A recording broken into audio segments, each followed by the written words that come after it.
Study centre में आपका स्वागत है। आज हम बात करेंगे मिट्टियों के प्रकार के बारे में, जो है ज्योग्राफी के 25 महत्वपूर्ण प्रश्न। इससे पहले हम पार्ट 1 में मिट्टियों के प्रकार के बारे में बात कर चुके हैं। अगर आप नए हैं तो प्लीज सबसे पहले जाकर आप पार्ट 1 को जरूर देख लें। चलिए बात करते हैं क्वेश्चन नंबर 26 से।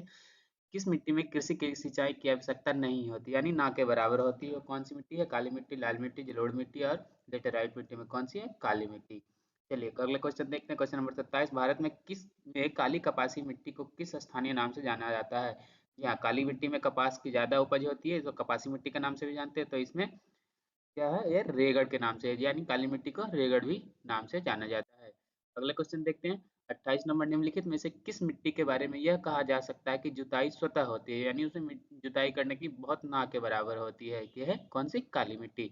29वां क्वेश्चन देखते हैं। भारत में लाल मिट्टी का सर्वाधिक विस्तार पाया जाता है, यानी लाल मिट्टी सबसे ज्यादा किस राज्य में पाया जाता है? ये ऑप्शन दिया गया है। मध्य प्रदेश, छत्तीसगढ़, उड़ीसा, पश्चिम बंगाल, आंध्र प्रदेश, तमिलनाडु और राजस्थान और गुजरात। तो लाल मिट्टी सबसे ज्यादा कहाँ?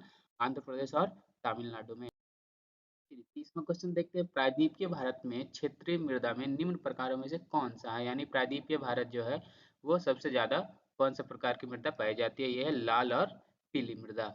31वां क्वेश्चन देखते हैं। तमिलनाडु के 2/3 क्षेत्र पर किस मिट्टी का विस्तार पाया जाती है? यानी तमिलनाडु में सबसे ज्यादा कौन सा मिट्टी का विस्तार पाया जाता है? वो है लाल मिट्टी।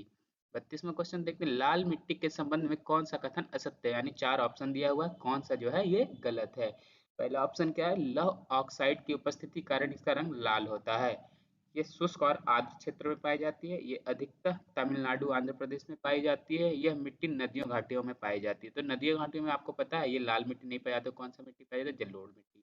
चलिए अगला क्वेश्चन देखते हैं। 33 में, लेटेराइट मिट्टी महत्वपूर्ण रूप से पाई जाती है, यानी लेटेराइट मिट्टी कौन से तटीय क्षेत्र में, यानी कौन से क्षेत्र में भारत के पाई जाती है ज्यादातर? तो वह है मालाबार तटीय क्षेत्र में। चलिए 34वां क्वेश्चन देखते हैं। किस मिट्टी में लोहे और एल्यूमिनियम की ग्रंथियां पाई जाती है? यानी 4 ऑप्शन दिया हुआ है, काली मिट्टी, जलोढ़ मिट्टी, लाल मिट्टी या लेटराइट मिट्टी में पूछा गया है कौन सी मिट्टी में लोहे और एल्यूमिनियम ज्यादा पाया जाता है? तो वो है लेटेराइट मिट्टी। 35वां क्वेश्चन देखते हैं।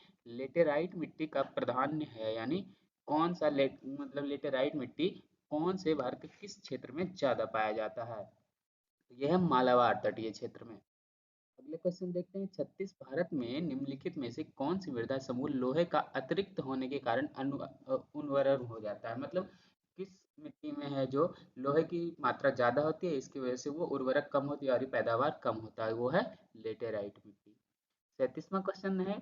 निम्नलिखित में से कौन सी मिट्टी सूख जाने पर ईंट की तरह कठोर और गीली हो जाने पर दही की तरह लिपलिपी हो जाती है? यानी बहुत कठोर हो जाता है सूखने पर, और जब वो गीला हो जाता है तो वो एक तरीके कीचड़ के समान बहुत ज्यादा लिपलिपा हो जाता है। वो है लेटेराइट मिट्टी। 38वां क्वेश्चन है। निम्नलिखित में से कौन सा कथन असत्य है? यानी 4 ऑप्शन दिए गए हैं और पूछा गया है कि कौन सा ये गलत है? लेटेराइट मिट्टी सामान्यतः अधिक वर्षा वाले क्षेत्रों में पाई जाती है, ये पूछा गया है। यह एक क्षारीय मिट्टी है। इस मिट्टी में मुख्यतः मोटे अनाज की खेती की जाती है। इस मिट्टी में चाय की भी कृषि की जाती है। तो इसमें पूछा गया कौन सा ऑप्शन गलत है? तो यह है क्षारीय मिट्टी। ये क्या ऑप्शन गलत है? 40वां क्वेश्चन देखकर निम्नलिखित में से कौन सा कथन असत्य है? 4 ऑप्शन यहाँ भी है। लेटेराइट मिट्टी में सिलिका की अधिकता होती है। सूख जाने पर मिट्टी ईंट की भांति कठोर हो जाती है। जी हाँ, अभी हमने देखा है। इस मिट्टी में लोहा एल्यूमिनियम की अधिकता होती है, ये भी हमने देखा है। इस मिट्टी में उर्वरा शक्ति कम होती है, ये भी, यानी पहला ऑप्शन गलत है। चलिए 40वां क्वेश्चन है। भारतीय कृषि अनुसंधान परिषद के अनुसार भारत की लगभग कितनी प्रतिशत भूमि मृदा अपरदन की समस्या से प्रभावित है? मृदा अपरदन मानी कि वहां से टूटकर कहीं और हवा के द्वारा, पानी के द्वारा बहाया ले जाया जा सकता है। सबसे कितना प्रतिशत है? यह है 60% एरिया जो है मृदा अपरदन से प्रभावित है। चलिए अगला क्वेश्चन देखते हैं। 41, धान की खेती के लिए सर्वाधिक आर्द्र मृदा कौन सा है? यानी राइस जो है, चावल की खेती के लिए सबसे अच्छा मृदा कौन सा है? पूछा गया कौन सी मिट्टी है सबसे ज्यादा? जलोढ़ मिट्टी। जलोढ़ मिट्टी है, उसमें जल ज्यादा रोक कर रखता है, तो धान की राइस के लिए ज्यादा जल की आवश्यकता है, इसलिए जलोढ़ मिट्टी।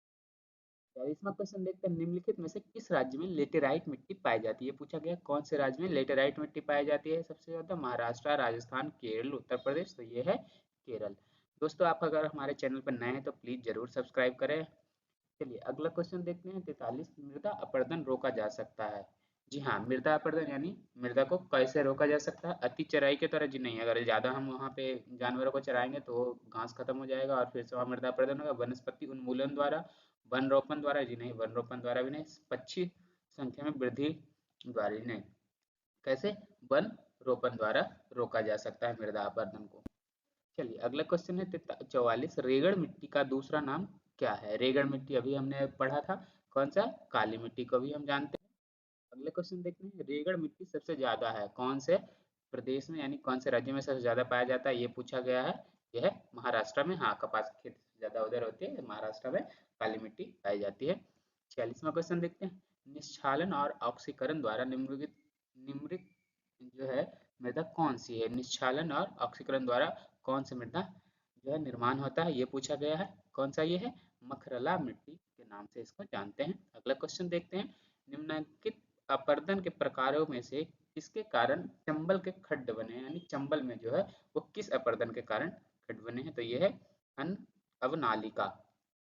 जी हाँ। अगला क्वेश्चन देखते हैं 48, मृदा अपरदन क्षेत्र में के उपचार हैं।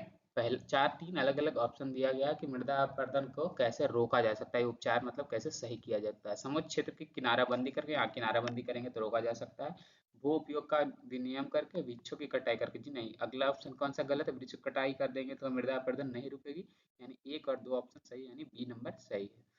49वां क्वेश्चन देखते हैं, किस प्रकार की मिट्टी में कार्बनिक पदार्थों की अधिकता होती है, यानी कार्बन ज्यादा पाया जाता है? कि ये चार ऑप्शन अलग अलग दिए हैं, पीट, काली, लेटेराइट, लाल। तो यहाँ काली मिट्टी में कार्बनिक पदार्थ ज्यादा होते हैं। अगला क्वेश्चन देखते हैं 50वां, महाराष्ट्र में सर्वाधिक मात्रा में पाई जाने वाली उपलब्ध मृदा का प्रकार है, यानी महाराष्ट्र में सबसे ज्यादा अभी हमने पढ़ा था कौन सी मिट्टी? काली मिट्टी। यहाँ चलिए खत्म हो गया। अगर आप हमारे चैनल पर नए हैं तो प्लीज जरूर सब्सक्राइब करिए। Thank you.